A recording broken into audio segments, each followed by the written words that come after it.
ये आकाशवाणी है। प्रस्तुत है कार्यक्रम सुर्खियों में। इसके अंतर्गत सुनिए प्रधानमंत्री के मन की बात कार्यक्रम पर चर्चा। इसमें भाग ले रहे हैं केवी प्रसाद, राजनीतिक विश्लेषक। कार्यक्रम का संचालन कर रहे हैं हर्षरंजन एंकर।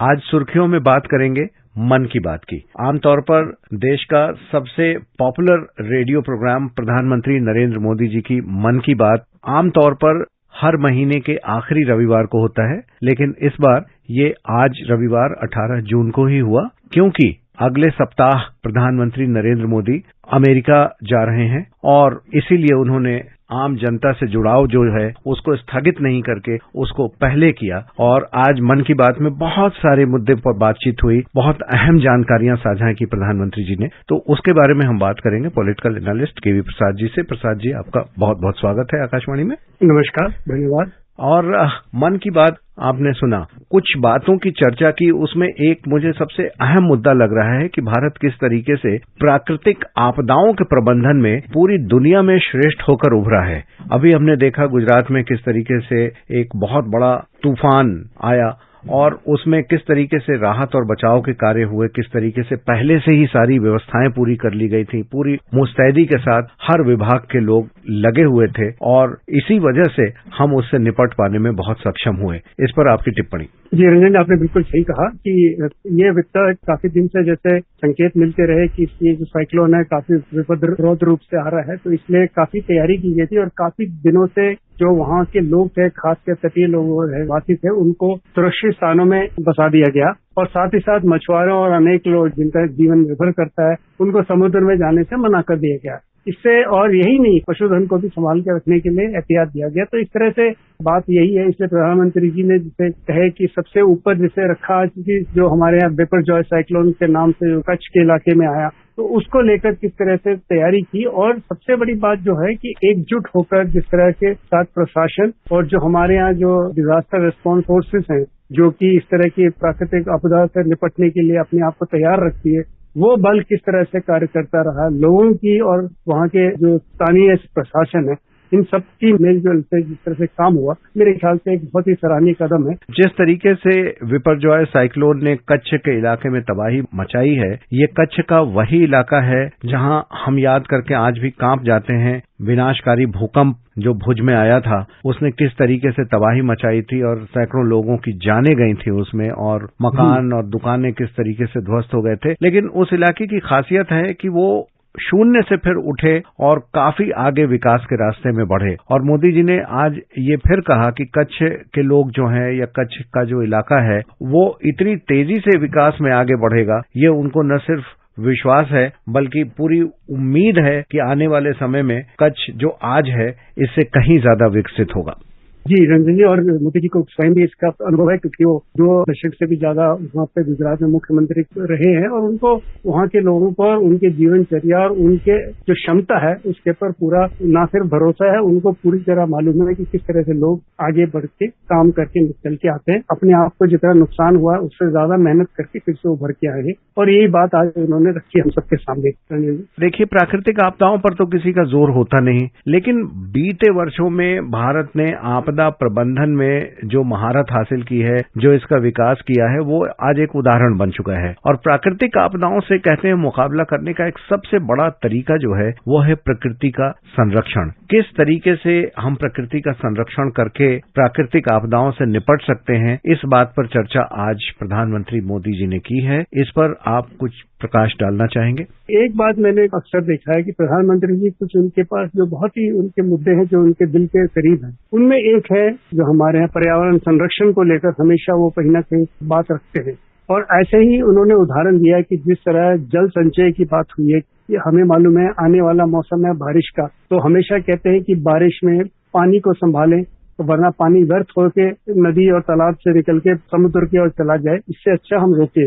और शायद यही उदाहरण है, उन्होंने बताया कि बुंदेलखंड, जो कि हम सब जानते हैं कि काफी पानी की किल्लत है उस इलाके में और आज से नहीं कई वर्षों से सरकारें कोशिश करती रही है वहां कोई ना कोई इस पर रास्ता निकाले। तो ऐसे में प्रधानमंत्री जी ने वहाँ एक तुलसीराम यादव जी का बताया कि किस तरह उन्होंने एक ग्राम पंचायत में किस तरह उन्होंने 40 से ज्यादा तालाबों का काम किया है ताकि लोगों को पानी मिले ही और आगे भी रास्ता निकले। तो इस तरह की जो बातें वो वक्त बेवक्त बताते रहते हैं, उसका मकसद यही है कि और लोग अन्य प्रांतों में भी सुने और वो इससे सबक सीखे, एक तरह से खुद को प्रोत्साहन दे कि कैसे हम हर एक व्यक्ति अपने जीवन में जल का संचय कर सकता है और कैसे प्राकृतिक बारिश के जरिए इतना पानी दे रहा है और मुफ्त दे रहा है, तो उसको कहीं ना कहीं हम संचय करके आगे अपने लिए ही अपने जीवन व्यापन के लिए उसको इस्तेमाल कर पाए। और मैं कच्छ की ही बात बताऊं अपने एक उदाहरण से। कच्छ में गया था पिछले दिनों और मैंने वहां देखा कि जो वहां की पंचायत है, वहां के पंचायत के जो सरपंच हैं, उन्होंने कई सारे नहर या तालाब कहें छोटे छोटे खुदवाए हैं अपने इलाके में, अपने गांव में। और सिर्फ तालाब बनाए ही नहीं है, हर तालाबों को एक दूसरे से जोड़ा है, इंटरलिंकिंग की है, ताकि एक तालाब में पानी अगर ज्यादा हो जाए बारिश का तो फिर वो दूसरे तालाब में चला जाए। और इस तरीके से जल संचय करके जो कच्छ का इलाका पानी के लिए बहुत वहां किल्लत होती थी, आज वहां पानी की कोई किल्लत नहीं होती, पशुओं के लिए भी नहीं, पीने के पानी की भी किल्लत नहीं है। जी रंजन जी, बिल्कुल सही आप कह रहे हैं। और साथ ही साथ जो चेक डैम जिसे कहते हैं, पानी को कैसे रोका जाए ताकि वो आगे ना निकल जाए और बर्बाद ना हो। और शायद इसी की चलते चलते जिस तरह पानी के संरक्षण और एक तरह से मैनेजमेंट की बात को जिक्र करते हुए उन्होंने याद किया छत्रपति शिवाजी महाराज को, उनके ऊपर, और जो उन्होंने समुद्र किले बनाए उसके ऊपर उन्होंने जिक्र किया कि आज भी 300 साल इतने साल हो गए हैं, इसके बावजूद वो किले अब खड़े हैं और किस तरह से हमको अपनी अतीत याद दिलाते हैं और गौरवान्वित महसूस करने का वक्त देते हैं। प्रसाद जी, अगर दुनिया में बात की जाए स्टार्टअप्स की तो भारत का स्थान अव्वल आता है। बहुत तेजी से यहाँ स्टार्टअप्स बढ़े हैं और जल संरक्षण से जुड़े स्टार्टअप्स की भी चर्चा आज प्रधानमंत्री मोदी जी ने की है। आपको क्या लगता है कि जल संरक्षण से जुड़े स्टार्टअप्स के आने से और हम प्रकृति से अपना संबंध मजबूत कर पाएंगे, उसके नजदीक जा पाएंगे और प्राकृतिक आपदाओं से बचाव कर पाएंगे? प्रधानमंत्री मोदी जी हमेशा एक बात है, स्टार्टअप की बात के साथ वो एक इनोवेशन के ऊपर ज्यादा जोर देते हैं। और जब भी जन भागीदारी होती है तो इतना जरूर है कि नई नई चीजें उभर के आती है, कई ऐसे तकनीक विकसित होते हैं जिनका हम आभास महसूस करते हैं और लगता है कि अरे ये भी हो सकता है क्या। तो ऐसे में जब लोग, खासकर वो लोग जहाँ रहते हैं, जैसे आपने अभी कच्छ की बात की, तो कच्छ के लोगों को अपने मूलभूत जिंदगी में जो जरूरत महसूस होती है वो बाहर से आके किसी को महसूस करके या उसके लिए प्लान बनाने में थोड़ा कठिनाई हो सकती है। जो खुद वहां रहते हैं उन्हें मालूम है उन्हें किस चीज की जरूरत है, उनकी प्राथमिकताएं क्या है और उस पर कितना उनका वक्त लगना चाहिए। तो ऐसे में स्टार्टअप्स में भी यही होता है कि वो इनोवेशन की तरफ जाते हैं और नई चीज से, नई तकनीक से या तो विकसित करते हैं। तो शायद इसी सिलसिले को अगर आगे बढ़ाएं तो हर स्टार्टअप कोशिश करेगी कोई ना कोई रास्ता निकाले, क्योंकि पानी, जैसे कहते हैं, पानी तो जल जीवन है, तो सबको ही चाहिए। मोदी जी की बात का उल्लेख करना चाहूंगा। उन्होंने कहा कि आपने रामायण की उस नन्ही गिलहरी के बारे में जरूर सुना होगा जो राम सेतु बनाने में मदद करने के लिए आगे आई थी। कहने का मतलब ये कि जब नीयत साफ हो, प्रयासों में ईमानदारी हो, तो फिर कोई भी लक्ष्य कठिन नहीं रहता। भारत भी आज इसी नेक नियत से एक बहुत बड़ी चुनौती का मुकाबला कर रहा है और ये चुनौती है टीबी की, जिसे क्षय रोग भी कहा जाता है। भारत ने संकल्प किया है 2025 तक टीबी मुक्त भारत बनाने का। लक्ष्य बहुत बड़ा है, जरूर है, लेकिन इसे पूरा किया जाएगा, क्योंकि एक समय था जब टीबी का पता चलने के बाद परिवार के लोग ही दूर हो जाते थे, लेकिन ये आज का समय है जब टीबी के मरीज को परिवार का सदस्य बनाकर उनकी मदद की जा रही है। ये प्रधानमंत्री जी ने कहा और 2025 तक, अगले 2 वर्षों में पूरी तरीके से भारत टीबी मुक्त हो जाएगा। आपकी टिप्पणी? आपको याद हो कि हमारे श्रोताओं को भी हम बता सकते हैं फिर से एक बारी, सितंबर 2022 को प्रधानमंत्री टीबी उन्मूलन एक कैंपेन शुरू किया गया जो कि राष्ट्रपति द्रौपदी मुर्मू ने लॉन्च किया। टीबी को हम एलिमिनेट करें, और जैसे आपने लक्ष्य साधा है, हम लोगों ने 2025 तक करेंगे। लक्ष्य बड़ा है और कठिन है, लेकिन उसके लिए, क्योंकि टीबी की जो रिपोर्ट आती रही है उसमें यह कि करीब 24 लाख नोटिफिकेशन हुई है पिछले साल में, तो टीबी की, मतलब इतने लोगों को ग्रस्त हो या हो। लेकिन इलाज की पद्धति बदली है। जैसे आपने अभी कहा कि एक जमाना था, जैसे आपने कहा टीबी को कहते थे क्षय रोग, और मेरे को याद है हम अपने बचपन में पोस्टर पढ़ते थे क्षय रोग राज रोग, मतलब इतना बड़ा था कि जैसे आपने कहा कि लोग डरते थे उससे और बड़ा महंगा होता था, कई सारी समस्याएं, लोगों को कठिनाई बहुत होती थी। अब नए विकसित जो दवाएं आई रही हैं, उससे टीबी की ट्रीटमेंट में भी काफी कम हुआ टाइम। कार्यकाल 6 से 9 महीने के बीच में कुछ इलाज के तरीके होते हैं। साथ ही साथ जो आपने कहा टीबी फ्री इंडिया कैंपेन है, इसमें व्यापक है जन भागीदारी। जब जैसे प्रधानमंत्री जी हमेशा कहते हैं कि जब तक जनता जुड़ेगी चीजों को आसान हो जाती है, तो इस तरह जन भागीदारी का जो लक्ष्य है, जिसमें करीब 10 लाख लोग इस तरह के जो उन्होंने कार्यक्रम भारत सरकार का चल रहा है उसमें तहत जो जोड़ने के रखे हैं कि ताकि सीधा जाके वो इस पे निगरानी रखें और जो लोग इस बीमारी से ग्रस्त हैं उनके लिए इलाज के लिए प्रोत्साहन करें और उनको इलाज पहुंचे। और वो एक सिर्फ इलाज ही नहीं, खाने पीने की जो उसके लिए जरूरी जो पौष्टिक आहार चाहिए उसके लिए कहीं ना कहीं कोई जरूरत हो वो भी तैयारी हो, उसके साथ देखा जाए। तो ये ख्याल से काफी व्यापक कार्यक्रम है। जैसे पिछले कई सालों से टीबी उन्मूलन के लिए पूरे देश में काम हो रहा है, तो अलग अलग राज्यों के अपने अपने लक्ष्य हैं, तो सभी मिलकर साथ चलेंगे तभी टीबी फ्री इंडिया होगा, ऐसा हमारा लक्ष्य साधेगा। और प्रसाद जी, खास और बात प्रधानमंत्री मोदी जी ने कही वो योग के बारे में कही है, और अब ये तो पूरा विश्व मानता है कि अगर आप अपनाएंगे योग को तो दूर रखेंगे रोग को।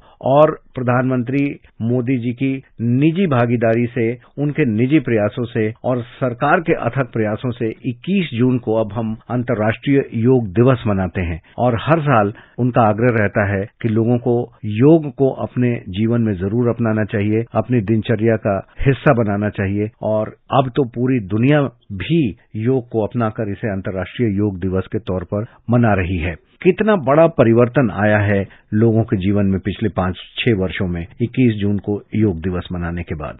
जी, हमारे यहाँ योग करने की परंपरा रही है और जब से 21 जून को हमने अंतर्राष्ट्रीय योग दिवस मनाने का जो संयुक्त राष्ट्र की तरफ से घोषणा हुई, तब से लेकर लगातार ये प्रयास रहा है कि उस दिन खास इस पे फोकस रखा जाए ताकि लोगों को योग और उसके फायदे जिनको मालूम नहीं है उनको, और जिनको मालूम है और उनको और ज्यादा, वो औरों को भी इसको प्रोत्साहन करें।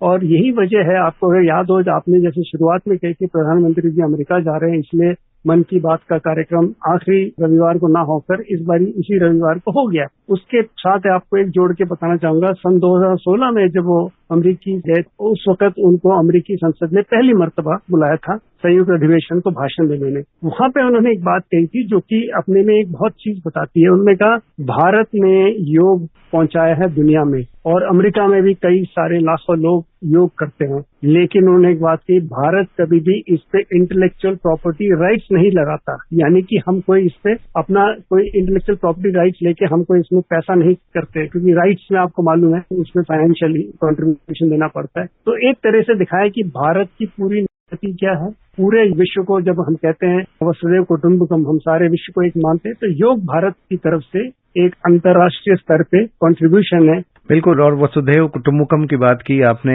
और G20 का इस बार का जो सार है, जो हमने अपनी लाइन रखी हुई है, वो वसुधैव कुटुंबकम ही है, क्योंकि हम पूरी दुनिया को एक ही मानते हैं, एक ही परिवार मानते हैं। और G20 से जुड़े मुद्दों पर भी प्रधानमंत्री मोदी ने अपने मन की बात में आज थोड़ा उल्लेख किया कि हर जगह किस तरीके से देश के कोने कोने में ऐसी ऐसी जगहों पर इनके कार्यक्रम और मीटिंग्स आयोजित किए जा रहे हैं जो कि अनएक्सप्लोर्ड जगहें थी, और वहां पूरी दुनिया देख रही है कि भारत कितना विशाल है, और इसकी विशालता में ही भारत जो है, असली भारत छुपा हुआ है। बचपन से पढ़ते आए हैं, भारत का जो खास है यूनिटी इन डाइवर्सिटी, अनेकता में एकता। और शायद G20 एक ऐसा अनुभव देना चाहता है विश्व के उन नेताओं को या उन जो लोग आ रहे हैं अलग अलग प्रांतों से, कि देखें कि भारत, जैसे आपने कहा, कितना विशाल देश है, विविधता है, लेकिन अंततः भारतवासी एक है। तो एक ये संदेश इससे निकल के आता है। और शायद उसी एकता का परिचय कहते हुए प्रधानमंत्री जी ने एक बात और रखी थी, वो ये कि जिस तरह भारत के खेल और खिलाड़ी पिछले कुछ महीनों में कितने अंतर्राष्ट्रीय टूर्नामेंट जीत के आ रहे हैं, तो उन्होंने अपनी तरफ से इस बात का हर्ष और उल्लास जताया कि चाहे वो वुमेन जूनियर एशिया कप हो, men's hockey junior Asia cup हो, अलग अलग शूटिंग क्या है, एथलेटिक्स में वगैरह, किस तरह से अलग अलग पदों में हम करीब कितने आगे बढ़ रहे हैं, और पदक तालिका में भी भारत का नाम ऊंचाई की ओर बढ़ रहा है। इसी से संबंधित खेलो इंडिया की मैं बात जरूर करना चाहूंगा। इसका भी उल्लेख प्रधानमंत्री जी ने किया कि किस तरीके से खेलो इंडिया यूनिवर्सिटी गेम के माध्यम से कुछ ऐसे खिलाड़ी आ रहे हैं जो कि शायद अगर ये इस तरीके का टूर्नामेंट आयोजित न होता तो उनकी प्रतिभा नहीं निखर पाती। तो ये सारी बातें आज प्रधानमंत्री नरेंद्र मोदी ने अपने मन की बात कार्यक्रम में की। केवी प्रसाद जी, आपका आकाशवाणी से जुड़ने के लिए बहुत बहुत धन्यवाद। बहुत बहुत धन्यवाद। अभी आप सुन रहे थे प्रधानमंत्री के मन की बात कार्यक्रम पर चर्चा। इसमें भाग ले रहे थे केवी प्रसाद, राजनीतिक विश्लेषक। कार्यक्रम का संचालन कर रहे थे हर्ष रंजन। ये कार्यक्रम आकाशवाणी के समाचार सेवा प्रभाग द्वारा प्रस्तुत किया गया। इसे आप हमारे mobile app news on AIR और YouTube channel news on AIR official पर भी सुन सकते हैं। इस कार्यक्रम के संबंध में अपनी प्रतिक्रिया आप हमें ईमेल या व्हाट्सएप के माध्यम से भेज सकते हैं। ईमेल पता है AIRNSGtalks@gmail.com और व्हाट्सएप नंबर है 92890940444।